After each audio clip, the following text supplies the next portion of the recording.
Nessa noite nós vamos estudar um assunto bem interessante para a nossa reflexão. É sobre julgamento precipitado. A palavra do Senhor deixa claro que com a medida que nós julgamos, seremos julgados. Então essa questão de julgar, ela é muito séria, porque às vezes nós julgamos pela primeira informação, ou porque nós achamos, ou porque talvez tenha sido, e muitas vezes nós estamos julgando e condenando pessoas inocentes, que talvez por algumas circunstâncias tenham agido assim. Mas, como diz Paulo, Deus é um reto juízo. O seu juízo é perfeito. E como diz o apóstolo Paulo, que dedicou a vida ao ministério, a proclamação do evangelho, ele cria no julgamento justo de Deus e que ele receberia a coroa da vida. Então, meus queridos irmãos, irmãs e amigos, devemos ter muito cuidado, ser cautelosos quando nós julgamos os nossos irmãos, os nossos ministros. E você sabe que hoje nós vivemos numa época com uma diversidade de interpretações com relação aos fatos, o que acontece no dia a dia, né? Então, cuidado naquilo que você ouve e cuidado com julgamentos precipitados, hein? Porque nós seremos julgados pelo mesmo juízo que praticamos, tá certo? Então, vamos refletir um pouco e vamos falar sobre ministério. Por exemplo, eu ouvi a história de um pastor que ele orava constantemente, durante muito tempo, de forma intensa, pela sua esposa que estava gravemente ferida, muito doente. E aí ele, segundo a informação, ele abandonou o ministério porque se revoltou contra Deus, porque Deus não fez o milagre que ele tanto desejava. Mas será que foi isso mesmo? Será que não foi uma interpretação que deram a esse pastor? Porque eu conheci um pastor que abandonou o ministério porque seu pai tinha surto de loucura e a família não continha, não conseguia cuidar. E o pastor tinha que sair às pressas, né? E eu presenciei muitas vezes ele sair às pressas para cuidar do seu pai. E eu pergunto, cuidar do pai que tem surtos, né, que tem problemas mentais gravíssimos, não é o ministério? Hum? Não é ministério cuidar dos pais que estão necessitados? No caso desse pastor, cuidar da esposa doente, enferma, que precisava do esposo para estar ali ao seu lado, para apoiar, para ajudá-la, para cuidar, não é o ministério? Então a gente tem que pensar muito nisso, né? Às vezes julgamos as pessoas de forma precipitada ou intencional, e estamos pecando e estamos diante do tribunal de Deus. Isso é muito importante, né? Então nós temos missões, né?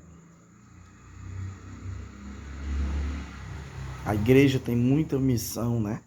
Trabalhos a ser realizados, né? Pastor, ancião, ministério compartilhado, né? E a gente sabe que as ações demandam recursos, né?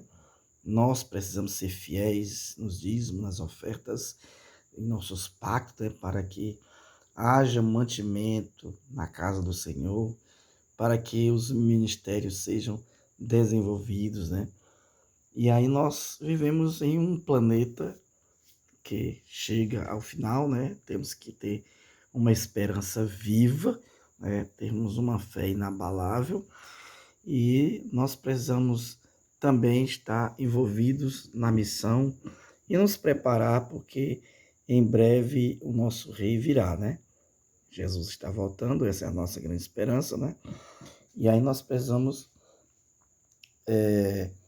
ouvir a voz do nosso mestre e muitas vezes analisar a história do povo de Deus.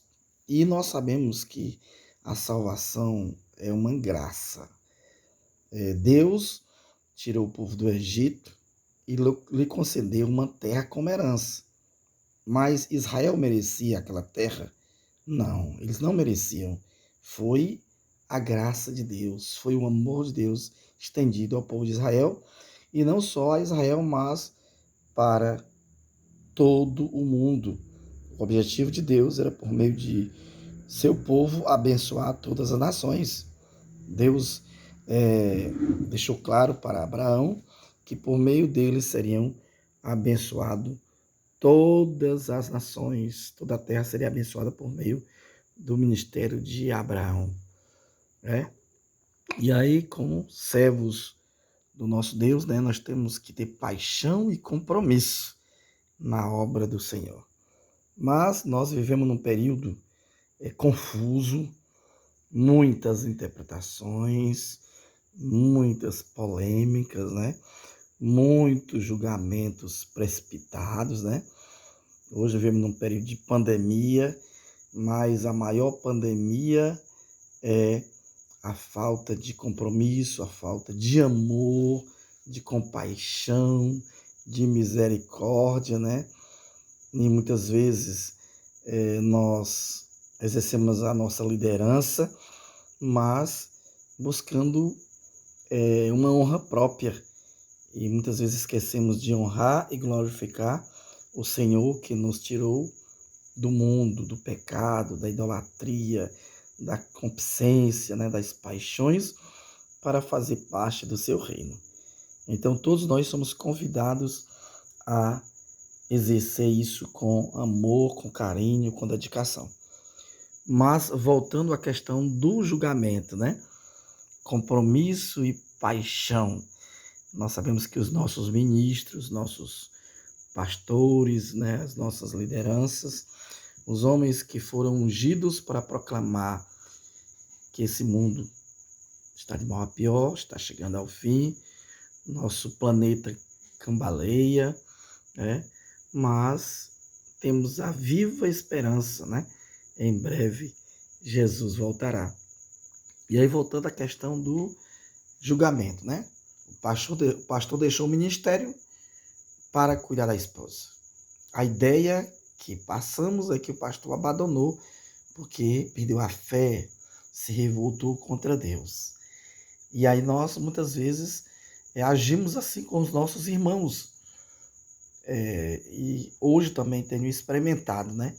Durante 30 anos tenho trabalhado como evangelista, temos trabalhado como tesoureiro, secretário, diácono, ancião, né? E diante de uma realidade, né, atual, eu me afastei dos cargos de liderança da igreja, né? Graças ao Senhor, Ele está me dando forças e entusiasmo para continuar evangelizando, né? Evangelizando, levando a mensagem de salvação para as pessoas, mas não estou atuando como líder administrativo da igreja. E aí eu fiquei pensando, né, quando eu li essa mensagem, de que o pastor abandonou o ministério porque se revoltou contra Deus, se irou contra Deus, porque a esposa não foi curada. Aí eu fiquei pensando, né, olhando para a minha realidade de outros líderes, pastores, que muitas vezes se afastam do ministério, de cuidar da igreja, mas aí se dá uma outra interpretação. Eu prefiro essa outra interpretação. Será que o pastor, será que o líder abandonou o ministério mesmo? E o ministério só é a igreja? E a família? E a esposa? E os filhos, quando estão doentes? Quando precisa de uma atenção? Quando precisa de um cuidado médico? Quando precisa de uma presença mais atuante? Não é o ministério? Cuidado, irmãos. Muitas vezes nós pecamos em julgar e Nós sabemos também que o homem tem suas fraquezas, é falho, mas Deus, ele ama e é fiel. E ele não abandona os seus escolhidos, os seus ungidos. A Bíblia deixa claro que é, Pedro andou com Cristo, recebeu a ordenação de cuidar do povo, de liderar o povo, de conduzir a igreja primitiva, mas após a morte de Jesus, Pedro se sentiu só e Pedro voltou a ser pescador, voltou às suas funções. Então, se Deus tratasse o seu servo como nós tratamos nossos irmãos, Pedro não teria outra oportunidade. Pedro não só negou 3 vezes Jesus, mas também ele se afastou do ministério e foi cuidar da sua atividade anterior, que era pescar. Jesus o encontrou pescando e aí chamou novamente Pedro para pescar homens, para cuidar do rebanho, para pastorear a sua igreja. Então Pedro teve muitas oportunidades, né? Um certo dia meu filho disse, ainda bem que Deus lhe dá muita oportunidade. Então, irmãos, Deus não nos trata como nós tratamos os outros. Mas isso é bem interessante a gente pensar, porque nós seremos julgados pelo julgamento que nós fazemos com relação aos nossos irmãos, aos nossos líderes, aqueles que estão na frente do ministério. Hoje, com o afastamento do pastor Luiz Gonçalves e do pastor Arilton, a gente já pensa, adultério, roubo, não sei o que, a gente já pensa no pecado. Mas será que esses homens não têm uma família? Não têm algumas necessidades urgentes? Será que nós, como igreja, não temos pressionado tanto, né, que a pessoa não suporta o fardo? Moisés recebeu a orientação de Jetro para dividir as funções, porque ele não iria suportar. Moisés, ungido, escolhido de Deus, era um homem e ele não suportaria levar a carga sozinho. E nós, como igreja, como membros dotados de dons espirituais, temos feito a nossa parte para que os nossos líderes, os nossos pastores não sejam sobrecarregados? E além da igreja, o pastor, o ancião, o diácono, a líder do Ministério da Mulher, todos têm uma família. E nós sabemos que Deus é justo e Ele quer que seu povo também cuide da sua família. Esse é o primeiro ministério. Então eu não posso julgar o pastor, o ancião, ou qualquer que seja o líder que se afastou para dar uma atenção a uma família que está num estado de emergência, que precisa de um cuidado especial.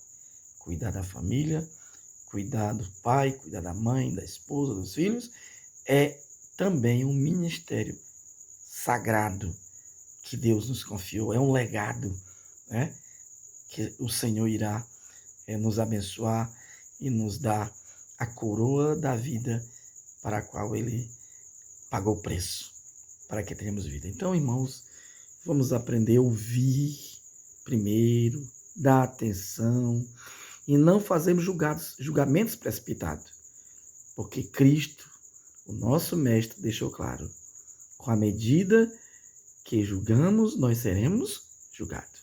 Então vamos ter muito cuidado com os nossos julgamentos de primeira mão.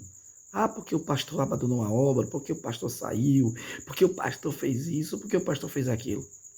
Quem cuida de cada um é o Senhor, que é reto e justo juiz, tá certo? Então vamos pensar, porque por nossas palavras seremos salvos ou por nossas palavras seremos condenados. Então, eu preciso cuidar da minha fala, dos meus julgamentos. Eu preciso prestar atenção naquilo que eu tenho ouvido, porque julgamentos precipitados é pecado, é transgressão da lei. E como diz Paulo, e se eu estou julgando, se eu estou condenando o meu irmão, então eu não sou observador da lei, eu sou juiz, né? E nós devemos ser observadores, nós devemos guardar os mandamentos do Senhor, não estar como no posto de juiz, para apedrejar, para jogar a primeira pedra, para condenar, porque quem conhece e sabe os mistérios, conhece tudo que está até escondido, é o Senhor da glória. É o nosso Rei e Juiz, Senhor Jesus, o nosso Salvador, que é compassivo, que é justo e que estendeu a sua graça a cada um de nós, para que tenhamos vida e vida em abundância, tá certo? Façamos uma reflexão para que não venhamos cair na tentação, porque a Bíblia diz que o acusador dos nossos irmãos é Satanás. Então vamos fazer a obra de Cristo e não a de Satanás, né? E vamos pedir a Deus que nos perdoe às vezes que julgamos o pastor, julgamos o ancião, julgamos o diácono, julgamos a liderança, julgamos aquelas pessoas que dedicam a sua vida para salvar almas, que estão envolvidos na missão do Evangelho, na missão de edificar o reino de Deus. Deus sabe, Deus ouve e Deus vê. Que Deus venha nos abençoar e que nós possamos sermos cooperadores do reino de Deus, porque quem não ajunta, espalha. Que não é por mim, é contra mim, disse Jesus. E aí, de que lado nós estamos? Do lado do Senhor Jesus, edificando o reino de Deus? Ou do lado do inimigo, que veio para acusar, para destruir, para roubar nossa coroa, para tirar nossa fé, para nos separar do reino? Então, que nós possamos meditar e aprender a ouvir mais do que falar. Eu preciso vencer, você precisa vencer, e com Cristo nós seremos mais que vencedores. Amém? Que Deus lhe abençoe a todos nós, que nós possamos perseverar nesse caminho até o dia da volta do Senhor Jesus. Amém?